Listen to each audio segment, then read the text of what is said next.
பழனிமலை முருகன் 6 வாழைப்பழங்கள் சாப்பிட்ட கதை உங்கள் யாருக்காவது தெரியுமா?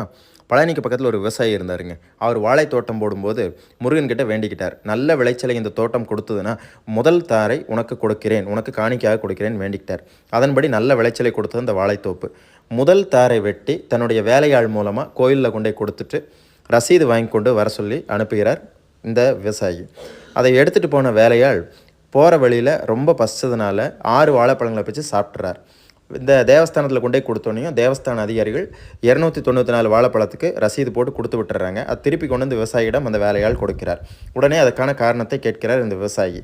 நடந்ததை சொல்கிறார் இந்த வேலையாள். அன்றைய இரவு விவசாயியின் கனவில் தோன்றிய முருகனிடம் விவசாயி கேட்கிறார், நான் கொடுத்தனுப்பிய வாழைப்பழங்கள் எப்படி இருந்தது முருகா என்று.